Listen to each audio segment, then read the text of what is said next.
Hi every one. ഇന്ന് പ്രിലിംസിന് വേണ്ടിയിട്ടുള്ള 28ാമത്തെ class ആണ് ചെയ്യുന്നത്.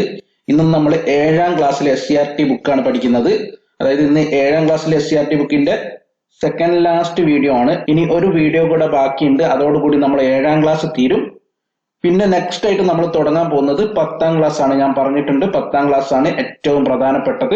അതാണ് നമ്മൾ നെക്സ്റ്റ് പഠിക്കാൻ തുടങ്ങുക. പിന്നെ നിങ്ങളോട് ഒരു സജഷൻ ചോദിക്കാനുള്ളതെന്ന് വെച്ചാൽ നമ്മൾ സയൻസ് ഈ മാസം തുടങ്ങണം, ഫസ്റ്റ് തുടങ്ങണം എന്നാണ് വിചാരിച്ചത്. പക്ഷേ ഇനി ഒരു 14 ക്ലാസ്സോളം, ഏകദേശം 14 ക്ലാസ്സോളം നമുക്ക് സോഷ്യൽ സയൻസ് 10ാം ക്ലാസ്സിലേത് പഠിക്കാനുണ്ട്. അപ്പൊ നിങ്ങളോട് ചോദിക്കാനുള്ളത്, ഇതിന്റെ കൂടെ തന്നെ, അതായത് സോഷ്യൽ സയൻസിന്റെ കൂടെ തന്നെ നമുക്ക് ജനറൽ സയൻസ് തുടങ്ങണോ, അതല്ല നമുക്ക് ഈ 14 ക്ലാസ്സുകൾ കഴിഞ്ഞിട്ട് സയൻസ് തുടങ്ങിയാൽ മതിയോ എന്നൊരു സജഷൻ നിങ്ങൾ പറയുക. കാരണം രണ്ടും കൂടെ ഒരുമിച്ച് കൊണ്ടുപോകാന്ന് പറയുന്നത് കുറച്ച് പണിയുള്ള കാര്യമാണ്. ഇതെല്ലാം ഒറ്റയ്ക്ക് ചെയ്യുന്നതുകൊണ്ട് തന്നെ ഒരുപാട് പണിയുണ്ട്. കാരണം ഇതെല്ലാം നോക്കി ക്വസ്റ്റ്യൻസ് ഉണ്ടാക്കി, അതിന് ഓപ്ഷൻസ് ഉണ്ടാക്കി, റെക്കോർഡ് ചെയ്ത്, എഡിറ്റ് ചെയ്ത്, അത് നമ്മൾ വെബ്സൈറ്റിൽ ഇട്ടിട്ടാണ്. വെബ്സൈറ്റിൽ ഇട്ട് നിങ്ങൾക്ക് പ്രാക്ടീസ് ചെയ്യാനുള്ള ഒരു സൗകര്യം കൂടി ചെയ്തു തരുന്നുണ്ട്. അപ്പൊ എല്ലാം ഒറ്റയ്ക്ക് ചെയ്യുമ്പോൾ ടൈം കുറച്ച് ലാഗായി പോകുന്നുണ്ട്.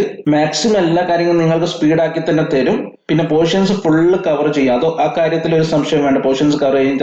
കാരണം നമുക്ക് കുറച്ചും കൂടെ കൂടുതൽ ടൈം കിട്ടിയത് കൊണ്ട് തന്നെ വളരെ ഈസി ആയിട്ട് നമുക്ക് തീർക്കാൻ പറ്റും. അപ്പൊ നിങ്ങൾ ഇതിന്റെ സജഷൻ ഒന്ന് അറിയിക്കുക, ഓക്കെ?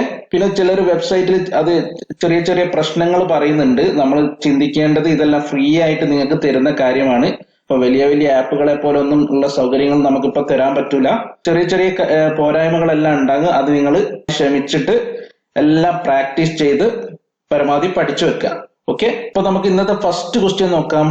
പൂർണ്ണമായും ഇന്ത്യയിലൂടെ ഒഴുകുന്ന സിന്ധു നദിയുടെ പോഷക നദി ഏതാണെന്നാണ് ചോദിച്ചത്.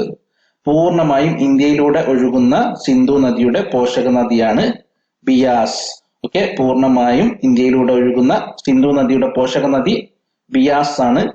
നെക്സ്റ്റ് ക്വസ്റ്റ്യൻ നോക്കാം. സിന്ധു നദിയുടെ ഏറ്റവും ചെറിയ പോഷക നദി, സിന്ധു നദിയുടെ ഏറ്റവും ചെറിയ പോഷക നദി ഏതാണെന്നാണ് ചോദിച്ചത്. അതും ബിയാസ് തന്നെയാണ് ആൻസർ, ഓക്കെ? സിന്ധു നദിയുടെ ഏറ്റവും ചെറിയ പോഷക നദി ബിയാസ് ആണ്. പൂർണ്ണമായും ഇന്ത്യയിലൂടെ ഒഴുകുന്ന സിന്ധു നദിയുടെ പോഷക നദി ഏതാണെന്ന് ചോദിച്ചാലും ബിയാസ് തന്നെയാണ്. നെക്സ്റ്റ് ക്വസ്റ്റ്യൻ നോക്കാം. റോഹ്താങ് ചുരത്തിൽ ഉത്ഭവിക്കുന്ന സിന്ധു നദിയുടെ പോഷക നദി. റോഹ്താങ് ചുരത്തിൽ ഉത്ഭവിക്കുന്ന സിന്ധു നദിയുടെ പോഷക നദി ഏതാണെന്നാണ് ചോദിച്ചത്. ആൻസർ എന്താണ്? ബിയാസ് തന്നെയാണ് ആൻസർ, ഓക്കെ? ഇതെല്ലാം നിങ്ങൾ പ്രാക്ടീസ് ചെയ്യുമ്പോൾ മിക്സ് ആയിട്ടാണ് ക്വസ്റ്റ്യൻസ് വരിക. ഇവിടെ നിങ്ങൾക്ക് ഇതെല്ലാം ഒരേ ഓർഡറിൽ വരുന്നത് നോക്കണ്ട. പ്രാക്ടീസ് ചെയ്യുമ്പോൾ നിങ്ങൾക്ക് ഇത് മിക്സ് ആയിട്ട് തന്നെ കിട്ടും. നെക്സ്റ്റ് നോക്കാം. കാംഗ്ര, കുളു, മണാലി എന്നീ താഴ്വരകളിലൂടെ ഒഴുകുന്ന നദി. കാംഗ്ര, കുളു, മണാലി എന്നീ താഴ്വരകളിലൂടെ ഒഴുകുന്ന നദി ഏതാണെന്നാണ് ചോദിച്ചത്. അതും ബിയാസ് തന്നെയാണ്, ഓക്കെ? കാംഗ്ര, കുളു, മണാലി എന്നീ താഴ്വരകളിലൂടെ ഒഴുകുന്നത് ബിയാസ് ആണ് എന്നോർത്ത് വെക്കുക. നെക്സ്റ്റ് ക്വസ്റ്റ്യൻ നോക്കാം. പോങ് അണക്കെട്ട് സ്ഥിതി ചെയ്യുന്ന നദി. പോങ് അണക്കെട്ട് സ്ഥിതി ചെയ്യുന്നതും ബിയാസ് ആണ്, ഓക്കെ? പോങ് അണക്കെട്ട് സ്ഥിതി ചെയ്യുന്നത് ബിയാസ് ആണ്.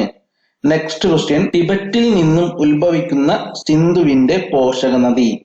ടിബറ്റിൽ നിന്നും ഉത്ഭവിക്കുന്ന സിന്ധുവിന്റെ പോഷക നദി ഏതാണെന്നാണ് ചോദിച്ചത്. Answer Sutlej, okay? ടിബറ്റിൽ നിന്നും ഉത്ഭവിക്കുന്ന സിന്ധു നദിയുടെ പോഷക നദിയാണ് സത്ലജ്. Next question. ഇന്ത്യയിലൂടെ ഒഴുകുന്ന സിന്ധുവിന്റെ ഏറ്റവും നീളം കൂടിയ പോഷക നദി. ഇന്ത്യയിലൂടെ ഒഴുകുന്ന സിന്ധുവിന്റെ ഏറ്റവും നീളം കൂടിയ പോഷക നദിയാണ് ചോദിച്ചത്. ആൻസർ സത്ലജ് ആണ്, ഓക്കെ? സത്ലജ് ആണ്. ഇന്ത്യയിലൂടെ ഒഴുകുന്ന സിന്ധുവിന്റെ ഏറ്റവും നീളം കൂടിയ പോഷക നദിയാണ് ചോദിച്ചത്, സത്ലജ്. നെക്സ്റ്റ്. സിന്ധുവിന്റെ പോഷക നദികളിൽ ഏറ്റവും തെക്കു ഭാഗത്തായി സ്ഥിതി ചെയ്യുന്ന നദി. സിന്ധുവിന്റെ പോഷക നദികളിൽ ഏറ്റവും തെക്ക് ഭാഗത്തായി സ്ഥിതി ചെയ്യുന്നത് സത്ലജ് ആണ്, ഓക്കെ? സത്ലജ് ആണ് ഏറ്റവും തെക്ക്, സൗത്ത് സത്ലജ്. അത് തന്നെ ഓർത്ത് വെച്ചാൽ മതി, സൗത്ത് സത്ലജ്. ഇപ്പൊ സാ വെച്ചിട്ട് തുടങ്ങുന്നത് സത്ലജ്. നെക്സ്റ്റ് നോക്കാം. ചാന്ദ്ര, ബാഗ നദികൾ യോജിച്ച് രൂപം കൊണ്ട നദി ഏതാണ്? ചിനാബാണ്, ചിനാബാണ്, ഓക്കെ? ചാന്ദ്ര, ബാഗ നദികൾ യോജിച്ച് രൂപം കൊണ്ട നദി ചിനാബാണ്. ഇപ്പൊ നമ്മൾ ചന്ദ്ര ചിഹ്നം എന്നോർത്ത് വെച്ചാൽ മതി. ചന്ദ്ര എന്നതിൽ നിന്ന് നമുക്ക് ചാന്ദ്ര എന്നോർത്ത് വെക്കാം. ചാന്ദ്ര ബാഗയുടെ ചാന്ദ്ര എന്നോർത്ത് വെക്കാം. ചിഹ്നം എന്നതിൽ നിന്ന് ചിനാബ് എന്നോർത്ത് വെക്കാം. അപ്പൊ ചന്ദ്ര ചിഹ്നം എന്ന് ജസ്റ്റ് പഠിച്ചു വെച്ചാൽ മതി. അങ്ങനെ ആകുമ്പോൾ നിങ്ങൾക്ക് ഓപ്ഷന് വളരെ ഈസി ആയിട്ട് ഓർത്ത് വെക്കാം, അല്ലെ? നമ്മൾ സാധാരണ കാണുന്നതാണ്, മുസ്ലിംസിന്റെ എല്ലാം ചിഹ്നമായിട്ട് ചന്ദ്രചിഹ്നം നമ്മൾ കാണാറുണ്ട്. അപ്പൊ ആ ഒരു ചിഹ്നം ഓർത്ത് വെച്ചാൽ മതി. അപ്പൊ ചാന്ദ്രഭാഗ നദികൾ യോജിച്ച് രൂപം കൊണ്ട നദി ചിനാബാണെന്ന് ഓർത്ത് വെക്കാം. നെക്സ്റ്റ്, സിന്ധുവിന്റെ ഏറ്റവും വലിയ പോഷക നദി ഏതാണെന്നാണ് ചോദിച്ചത്. സിന്ധുവിന്റെ ഏറ്റവും വലിയ പോഷക നദി ഏതാണ്? ചിനാബാണ്. ഓക്കെ, ചിനാബാണ് സിന്ധുവിന്റെ ഏറ്റവും വലിയ പോഷക നദി. നേരത്തെ പറഞ്ഞത് ഇന്ത്യയിലൂടെ ഒഴുകുന്നത് ചോദിച്ചപ്പോൾ നമ്മൾ സത്ലജ് എന്ന് പറഞ്ഞു അല്ലെ. എന്നാൽ സിന്ധുവിന്റെ ഏറ്റവും വലിയ പോഷക നദി എന്ന് മാത്രം ചോദിക്കുകയാണെങ്കിൽ ചിനാബാണ് answer. Next question, Dulhasti power project, Baglihar dam എന്നിവ സ്ഥിതി ചെയ്യുന്നത് ഏതു നദിയിലാണ്? ചിനാബ് നദിയിലാണ്. Okay, Dulhasti power project, Baglihar dam എന്നിവ സ്ഥിതി ചെയ്യുന്നത് ചിനാബ് നദിയിലാണെന്ന് ഓർത്ത് വെക്കുക. നെക്സ്റ്റ് ക്വസ്റ്റ്യൻ നോക്കാം. നൂർജഹാന്റെയും ജഹാംഗീറിന്റെയും ശവകുടീരങ്ങൾ സ്ഥിതി ചെയ്യുന്ന നദി. നൂർജഹാന്റെയും ജഹാംഗീറിന്റെയും ശവകുടീരങ്ങൾ സ്ഥിതി ചെയ്യുന്ന നദി രവിയാണ്. ഓക്കെ, നൂർജഹാന്റെയും ജഹാംഗീറിന്റെയും ശവകുടീരങ്ങൾ സ്ഥിതി ചെയ്യുന്ന നദി രവി. നെക്സ്റ്റ് ക്വസ്റ്റ്യൻ, ലാഹോറിന്റെ നദി എന്നറിയപ്പെടുന്നത്. ലാഹോറിന്റെ നദി എന്നറിയപ്പെടുന്നത് രവിയാണ്. ഓക്കെ, രവിയാണ് ലാഹോറിന്റെ നദി എന്ന് അറിയപ്പെടുന്നത്. നെക്സ്റ്റ് ക്വസ്റ്റ്യൻ, തെയിൻ ഡാം സ്ഥിതി ചെയ്യുന്ന നദി. തെയിൻ ഡാം സ്ഥിതി ചെയ്യുന്ന നദി ഏതാണ്? രവിയാണ്. ഓക്കെ, തെയിൻ ഡാം സ്ഥിതി ചെയ്യുന്ന നദി രവിയാണ്. നെക്സ്റ്റ് ക്വസ്റ്റ്യൻ നോക്കാം. കശ്മീരിലെ വൂളാർ തടാകത്തിലേക്ക് ഒഴുകിയെത്തുന്ന നദി. കശ്മീരിലെ വൂളാർ തടാകത്തിലേക്ക് ഒഴുകിയെത്തുന്ന നദി ഏതാണെന്നാണ് ചോദിച്ചത്. ആൻസർ ജലമാണ്. ജലമാണ് കശ്മീരിലെ വൂളാർ തടാകത്തിലേക്ക് ഒഴുകിയെത്തുന്ന നദി. ജലം നദി. നെക്സ്റ്റ് ക്വസ്റ്റ്യൻ, കിഷൻ ഗംഗ ജലവൈദ്യുത പദ്ധതി, ഉറി പവർ പ്രൊജക്ട് എന്നിവ സ്ഥിതി ചെയ്യുന്ന നദി.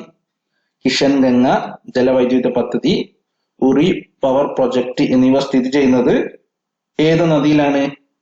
ജലം നദിയിലാണ്. ഓക്കെ, ജലം നദിയിലാണ് കിഷൻ ഗംഗയും ഉറി പവർ പ്രൊജക്ടും എല്ലാം സ്ഥിതി ചെയ്യുന്നത്. നെക്സ്റ്റ് ക്വസ്റ്റ്യൻ, ശ്രീനഗർ സ്ഥിതി ചെയ്യുന്ന നദീതീരം. ശ്രീനഗർ ഏത് നദീതീരത്താണ് സ്ഥിതി ചെയ്യുന്നതെന്നാണ് ചോദിച്ചത്. ആൻസർ ജലം നദിയാണ്. ഓക്കെ, ജലം നദീ തീരത്താണ് ശ്രീനഗർ സ്ഥിതി ചെയ്യുന്നത്. നെക്സ്റ്റ് നോക്കാം. അലക്സാണ്ടറും പോറസ് രാജാവും തമ്മിൽ യുദ്ധം നടന്ന നദീതീരം. അലക്സാണ്ടറും പോറസ് രാജാവും തമ്മിൽ യുദ്ധം നടന്ന നദീതീരം ഏതാണ്? ജലം നദീതീരമാണ്. ഓക്കെ, ജലം നദിയുടെ തീരത്ത് വെച്ചിട്ടാണ് അലക്സാണ്ടറും പോറസ് രാജാവും തമ്മിൽ യുദ്ധം നടന്നത്. ഇനി നെക്സ്റ്റ് നോക്കാം. ഈ നെക്സ്റ്റ് വരുന്നത് നമ്മൾ പ്രിലിംസ് 28A എന്നതിലാണ് ഇത് ചെയ്തത്. ഓക്കെ, ഇനി നിങ്ങൾ അടുത്ത പ്രാക്ടീസ് ചെയ്യാൻ വേണ്ടി പ്രിലിംസ് 28B എന്നത് നോക്കിയാൽ മതി. അപ്പൊ നെക്സ്റ്റ് ക്വസ്റ്റ്യൻ നോക്കാം. ഇന്ത്യയുടെ ദേശീയ നദി. ഇന്ത്യയുടെ ദേശീയ നദി ഏതാണ്? ഗംഗയാണ് അല്ലെ. ഗംഗയാണ് ഇന്ത്യയുടെ ദേശീയ നദി എന്ന് പറയുന്നത്. നെക്സ്റ്റ് ക്വസ്റ്റ്യൻ നോക്കാം. ഇന്ത്യയിലെ ഏറ്റവും വലിയ നദി ഏതാണ്? ഇന്ത്യയിലെ ഏറ്റവും വലിയ നദിയും ഗംഗയാണ് അല്ലെ. ഇന്ത്യൻ ഉപഭൂഖണ്ഡത്തിലേത് ചോദിക്കുകയാണെങ്കിൽ നമ്മൾ നേരത്തെ പറഞ്ഞതാണ് ഇന്ത്യൻ ഉപഭൂഖണ്ഡത്തിലേത് സിന്ധു ആണ്. അത് ഉപഭൂഖണ്ഡം എന്ന് പറയുമ്പോൾ ഇന്ത്യയും പാകിസ്ഥാനും ബംഗ്ലാദേശും എല്ലാം ഉൾപ്പെടുന്നതാണ് ഇന്ത്യൻ ഉപഭൂഖണ്ഡം എന്ന് പറയുന്നത്. ഇവിടെ ഇന്ത്യയിലെ ഏറ്റവും വലുതാണ് ചോദിച്ചത്, അത് ഗംഗയാണ്. നെക്സ്റ്റ് ക്വസ്റ്റ്യൻ നോക്കാം. ഗംഗയെ ഇന്ത്യയുടെ ദേശീയ നദിയായി പ്രഖ്യാപിച്ചത് എന്നാണെന്നാണ് ചോദിച്ചത്. എപ്പോഴാണ് ഗംഗയെ ഇന്ത്യയുടെ ദേശീയ നദിയായിട്ട് പ്രഖ്യാപിച്ചത്? 2008 ആണെന്ന് നമുക്കറിയാം. നവംബർ മാസം 4-ാം തീയതിയാണെന്ന് ഓർത്ത് വെക്കാം. ഓക്കെ, 2008 നവംബർ 4-നാണ് ഗംഗയെ ഇന്ത്യയുടെ ദേശീയ നദിയായിട്ട് പ്രഖ്യാപിച്ചത്. ഇനി ഇത് 2008 ആണെന്ന് അറിയാത്ത ആളുകൾക്ക് ഈ ഗംഗ എന്നതിന് ഗ എന്ന് എടുത്താൽ മതി. ഈ ഗായും തന്നെ മിക്സ് ചെയ്ത് കഴിഞ്ഞാൽ നമുക്കറിയാം ഒരു 8 പോലെ ഇരിക്കും അല്ലെ. ഇപ്പൊ 2008 ആണെന്ന് അതിൽ നിന്ന് തന്നെ കിട്ടും. ഇനി 2008 ഇവിടെ നവംബർ 4 എന്നാണുള്ളത്. നവംബർ 4-ന്റെ 4 ഓർത്ത് വെക്കാൻ നമുക്ക് എന്ത് ചെയ്താൽ മതി? ഇവിടെ തന്നെ നോക്കിയാൽ മതി. 2008 ആണെന്ന് കിട്ടി. 8 ഡിവൈഡ് ബൈ 2 ചെയ്താൽ മതി. 8-ൽ 2 എത്ര പ്രാവശ്യം പോകും? 4. ജസ്റ്റ് ഓപ്ഷൻസിൽ കൺഫ്യൂഷൻ ഇല്ലാതിരിക്കാൻ വേണ്ടിയിട്ടാണ് പറയുന്നത്. 2008 നവംബർ 4-നാണ് ഗംഗയെ ഇന്ത്യയുടെ ദേശീയ നദിയായിട്ട് പ്രഖ്യാപിച്ചത്. നെക്സ്റ്റ് ക്വസ്റ്റ്യൻ നോക്കാം. ഗംഗയുടെ ഏറ്റവും വലിയ പോഷക നദി ഏതാണെന്നാണ് ചോദിച്ചത്. ഗംഗയുടെ ഏറ്റവും വലിയ പോഷക നദി ഏതാണ്? യമുനയാണ്. യമുനയാണ് ഗംഗയുടെ ഏറ്റവും വലിയ പോഷക നദി എന്ന് പറയുന്നത്. നെക്സ്റ്റ് ക്വസ്റ്റ്യൻ നോക്കാം. ഡൽഹി, ആഗ്ര എന്നീ പട്ടണങ്ങൾ സ്ഥിതി ചെയ്യുന്ന നദീതീരം. ഡൽഹി, ആഗ്ര എന്നീ പട്ടണങ്ങൾ സ്ഥിതി ചെയ്യുന്ന നദീതീരം ഏതാണ്? യമുന തന്നെയാണ് അല്ലെ. യമുന നദീതീരത്താണ് ഡൽഹിയും ആഗ്രയും എല്ലാം സ്ഥിതി ചെയ്യുന്നത്. നെക്സ്റ്റ് ക്വസ്റ്റ്യൻ നോക്കാം. ഗംഗയുടെ നീളം എത്രയാണെന്നാണ് ചോദിച്ചത്. ഗംഗാ നദിയുടെ നീളം 2510 കിലോമീറ്റർ ആണ്. ഓക്കെ, 2510 കിലോമീറ്റർ ആണ് ഗംഗാ നദിയുടെ നീളം. ചില ബുക്കുകളിൽ 2525 എന്നും കൊടുത്തിട്ടുണ്ട്. നമ്മൾ ഗവൺമെന്റ് സൈറ്റിൽ നിന്ന് എടുത്തതാണ്. അതിൽ കൊടുത്തത് 2510 കിലോമീറ്റർ എന്നാണ്. ഓക്കെ, ഉത്തരാഖണ്ഡിലെ ഗംഗോത്രി ഗായ്മുക്കിൽ നിന്നും ഉത്ഭവിക്കുമ്പോൾ ഗംഗ അറിയപ്പെടുന്ന പേര്. ഉത്തരാഖണ്ഡിലെ ഗംഗോത്രി ഗായ്മുക്കിൽ നിന്നും ഉത്ഭവിക്കുമ്പോൾ ഗംഗ അറിയപ്പെടുന്ന പേരാണ് ചോദിച്ചത്. ആൻസർ എന്താണ്? ഭഗീരഥി എന്നാണ്. ഓക്കെ, ഭഗീരഥി എന്നാണ് ഉത്തരാഖണ്ഡിലെ ഗംഗോത്രി ഗായ്മുക്കിൽ നിന്നും ഉത്ഭവിക്കുമ്പോൾ ഗംഗാ നദി അറിയപ്പെടുന്നത്. ഭഗീരഥി. Next question. ഭഗീരഥയും അളകനന്ദയും സംഗമിച്ച ശേഷം എവിടെ നിന്നാണ് ഗംഗ എന്ന പേരിൽ ഒഴുകി തുടങ്ങുന്നത് എന്നാണ് ചോദിച്ചത്. ഭഗീരഥയും അളകനന്ദയും സംഗമിച്ച ശേഷം എവിടെ നിന്നാണ് ഗംഗ എന്ന പേരിൽ ഒഴുകി തുടങ്ങുന്നത് എന്ന് ചോദിച്ചാൽ എന്താണ് ആൻസർ വരുന്നത്? ദേവപ്രയാഗിൽ നിന്നാണ്. ഓക്കെ, ദേവപ്രയാഗിൽ നിന്നാണ് ഭഗീരഥയും അളകനന്ദയും സംഗമിച്ച ശേഷം ഗംഗ എന്ന പേരിൽ ഒഴുകി തുടങ്ങുന്നത്. ദേവപ്രയാഗിൽ വെച്ചിട്ട്. നെക്സ്റ്റ്, ഗംഗ ഉത്തരേന്ത്യൻ സമതലങ്ങളിൽ പ്രവേശിക്കുന്നത് എവിടെ വെച്ചിട്ടാണെന്നാണ് ചോദിച്ചത്. ഗംഗ ഉത്തരേന്ത്യൻ സമതലങ്ങളിൽ പ്രവേശിക്കുന്നത് എവിടെ വെച്ചിട്ടാണ്? ഹരിദ്വാറിൽ വെച്ചിട്ടാണ്. ഓക്കെ, ഹരിദ്വാറിൽ വെച്ചിട്ടാണ് ഗംഗ ഉത്തരേന്ത്യൻ സമതലങ്ങളിൽ പ്രവേശിക്കുന്നത്. ഇവിടെ വെച്ചിട്ടാണ്? ഹരിദ്വാറിൽ വെച്ചിട്ടാണ്. നെക്സ്റ്റ് ക്വസ്റ്റ്യൻ നോക്കാം. ഇന്ത്യയിൽ ഏറ്റവും കൂടുതൽ പോഷക നദികളുള്ള നദി. ഇന്ത്യയിൽ ഏറ്റവും കൂടുതൽ പോഷക നദികളുള്ള നദി ഏതാണെന്നാണ് ചോദിച്ചത്. ഗംഗയാണ്. ഓക്കെ, ഇന്ത്യയിൽ ഏറ്റവും കൂടുതൽ പോഷക നദികളുള്ളത് ഗംഗയിലാണെന്ന് ഓർത്ത് വെക്കാം. നെക്സ്റ്റ് ക്വസ്റ്റ്യൻ നോക്കാം. ഗംഗ ഏറ്റവും കൂടുതൽ ഒഴുകുന്ന സംസ്ഥാനം. ഏത് സംസ്ഥാനത്തിലൂടെയാണ് ഗംഗ ഏറ്റവും കൂടുതൽ ഒഴുകുന്നതെന്നാണ് ചോദിച്ചത്. ഉത്തർപ്രദേശ് ആണ് ആൻസർ അല്ലെ. ഉത്തർപ്രദേശിലൂടെയാണ് ഗംഗ ഏറ്റവും കൂടുതൽ ഒഴുകുന്നത്. ഉത്തർപ്രദേശ്. നെക്സ്റ്റ് ക്വസ്റ്റ്യൻ നോക്കാം. കേദാർനാഥ് സ്ഥിതി ചെയ്യുന്ന നദീതീരം. കേദാർനാഥ് സ്ഥിതി ചെയ്യുന്ന നദീതീരം ഏതാണ്? മന്ദാകിനിയാണ്. ഓക്കെ, മന്ദാകിനി നദീതീരത്താണ് കേദാർനാഥ് സ്ഥിതി ചെയ്യുന്നത്. Next question. ബദരീനാഥ് സ്ഥിതി ചെയ്യുന്ന നദീതീരം. ബദരീനാഥ് സ്ഥിതി ചെയ്യുന്ന നദീതീരം ഏതാണ്? അളകനന്ദയാണ് അല്ലെ. അളകനന്ദ നദീതീരത്താണ് ബദരീനാഥ് സ്ഥിതി ചെയ്യുന്നത്. കേദാർനാഥ് മന്ദാകിനി നദീതീരത്താണെന്ന് ഓർത്തു വെക്കുക. Next question. ലോകത്തിലെ ഏറ്റവും വലിയ ഡെൽറ്റ ഏതാണ്? ലോകത്തിലെ ഏറ്റവും വലിയ ഡെൽറ്റ എന്ന് പറയുന്നത് ഗംഗാ ബ്രഹ്മപുത്ര ഡെൽറ്റയാണ് അല്ലെ. ഗംഗാ ബ്രഹ്മപുത്ര ഡെൽറ്റയാണ് ലോകത്തിലെ ഏറ്റവും വലിയ ഡെൽറ്റ. ഇതിന്റെ മറ്റൊരു പേരാണ് Sundarbans delta. Okay, Sundarbans delta അല്ലെങ്കിൽ ഗംഗാ ബ്രഹ്മപുത്ര ഡെൽറ്റയാണ് ലോകത്തിലെ ഏറ്റവും വലിയ ഡെൽറ്റ എന്ന് പറയുന്നത്. നെക്സ്റ്റ് നോക്കാം. ഗംഗയും യമുനയും കൂടിച്ചേരുന്നത് എവിടെ വെച്ചിട്ടാണെന്നാണ് ചോദിച്ചത്. എവിടെ വെച്ചിട്ടാണ്? അലഹബാദിൽ വെച്ചിട്ടാണ് അല്ലെ. ഗംഗയും യമുനയും കൂടിച്ചേരുന്നത് അലഹബാദിൽ വെച്ചിട്ടാണ്. ത്രിവേണി സംഗമം എന്നറിയപ്പെടുന്നത് ഗംഗയും യമുനയും കൂടിച്ചേരുന്ന സ്ഥലമാണ്. Next question. 12 വർഷത്തിൽ ഒരിക്കൽ മഹാകുംഭമേള നടക്കുന്ന സ്ഥലം. 12 വർഷത്തിൽ ഒരിക്കൽ മഹാകുംഭമേള നടക്കുന്ന സ്ഥലം അലഹബാദ്. 12 വർഷത്തിനൊരിക്കൽ മഹാകുംഭമേള നടക്കുന്ന സ്ഥലം അലഹബാദ് ആണ്. നെക്സ്റ്റ് ക്വസ്റ്റ്യൻ നോക്കാം. ഗംഗയ്ക്കും യമുനയ്ക്കും പുറമെ ത്രിവേണിയിൽ സംഗമിക്കുന്ന മൂന്നാമത്തെ നദി ഏതാണെന്നാണ് ചോദിച്ചത്. ഏതാണ് മൂന്നാമതായിട്ട് ഉള്ള നദി? സരസ്വതിയാണ് അല്ലെ. ഭൂമിക്കടിയിലൂടെ സരസ്വതി നദിയാണ് ഗംഗയ്ക്കും യമുനയ്ക്കും പുറമെ ത്രിവേണിയിൽ സംഗമിക്കുന്ന മൂന്നാമത്തെ നദി എന്ന് പറയുന്നത്. നെക്സ്റ്റ് ക്വസ്റ്റ്യൻ നോക്കാം. യമുനയുടെ ഉത്ഭവ സ്ഥാനമായ യമുനോത്രി സ്ഥിതി ചെയ്യുന്ന സംസ്ഥാനം ഏതാണെന്നാണ് ചോദിച്ചത്. യമുനയുടെ ഉത്ഭവസ്ഥാനമായ യമുനോത്രി സ്ഥിതി ചെയ്യുന്നത് ഉത്തരാഖണ്ഡിലാണ്. ഓക്കെ, യമുനോത്രി സ്ഥിതി ചെയ്യുന്നത് ഉത്തരാഖണ്ഡിലാണ്. Next question. യമുനയുടെ നീളം എത്രയാണെന്നാണ് ചോദിച്ചത്. യമുനയുടെ നീളം എത്രയാണ്? 1376 കിലോമീറ്റർ ആണ്.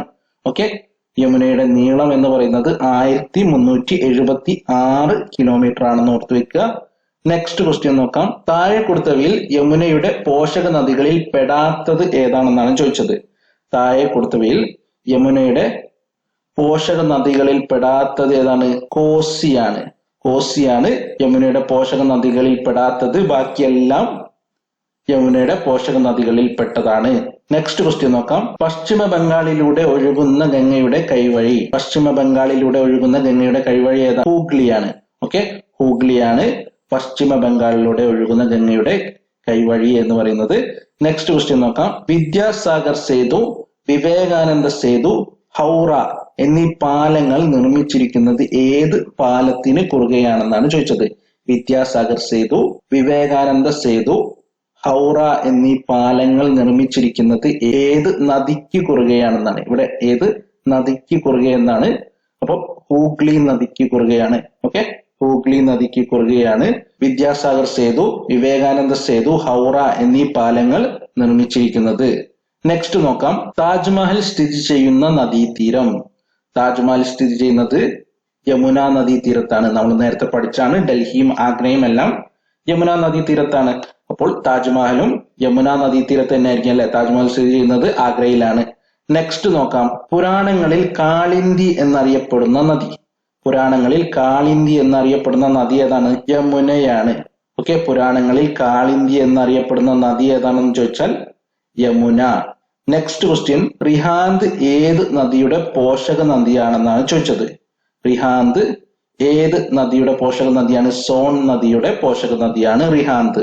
ഓക്കെ, റിഹാന്ത് സോൺ നദിയുടെ പോഷക നദിയാണെന്ന് ഓർത്ത് വെക്കുക. Next question. ഗോവിന്ദ് വല്ലഭ് പന്ത് അണക്കെട്ട് നിർമ്മിച്ചിരിക്കുന്നത് ഏത് നദിയിലാണെന്നാണ് ചോദിച്ചത്. ഗോവിന്ദ് വല്ലഭ് പന്ത് അണക്കെട്ട് നിർമ്മിച്ചിരിക്കുന്നത് ഏത് നദിയിലാണ്? റിഹാന്ത് നദിയിലാണ്. ഓക്കെ, സോൺ നദിയുടെ പോഷക നദിയായ റിഹാന്ത് നദിയിലാണ് ഗോവിന്ദ് വല്ലഭ് പന്ത് അണക്കെട്ട് നിർമ്മിച്ചിരിക്കുന്നത്. അപ്പൊ നമ്മൾ ഇന്ന് 26 ക്വസ്റ്റ്യൻസും അതുപോലെ തന്നെ ആദ്യം 18 ക്വസ്റ്റ്യൻസും ഇങ്ങനെ ടോട്ടലായിട്ട് 44ഓളം ക്വസ്റ്റ്യൻസ് ഇന്ന് പഠിച്ചിട്ടുണ്ട്.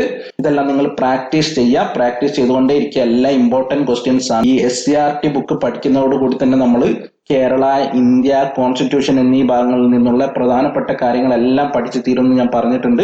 അപ്പൊ ഇത് ഏറ്റവും പ്രധാനപ്പെട്ട ഭാഗങ്ങളാണ്. അതുകൊണ്ട് തന്നെ നിങ്ങൾ പ്രാക്ടീസ് ചെയ്തുകൊണ്ടേ ഇരിക്കുക. ഇതിൽ നിന്ന് ഏത് ക്വസ്റ്റ്യൻ വന്നാലും നിങ്ങൾക്ക് ആൻസർ എഴുതാൻ പറ്റണം. ഓക്കെ, അതുപോലെ തന്നെ ഞാൻ പറഞ്ഞ കാര്യം നിങ്ങൾ സജഷൻ ചെയ്യുക. അതായത് സയൻസ് ഇതിന്റെ കൂടെ തന്നെ പഠിക്കണോ അതല്ല ഇത് പഠിച്ചു കഴിഞ്ഞിട്ട് 10ാം ക്ലാസ്സും കൂടെ കഴിഞ്ഞിട്ട് നമുക്ക് സയൻസിലേക്ക് പോയാൽ മതിയോ എന്ന് നോക്കുക. കാരണം രണ്ടും കൂടെ പഠിക്കുക എന്ന് പറയുന്നത് കുറച്ച് ബുദ്ധിമുട്ടുള്ള കാര്യമാണ്. അപ്പൊ നിങ്ങളുടെ അഭിപ്രായങ്ങൾ താഴെ രേഖപ്പെടുത്തുക. നെക്സ്റ്റ് വീഡിയോയിൽ കാണാം. താങ്ക്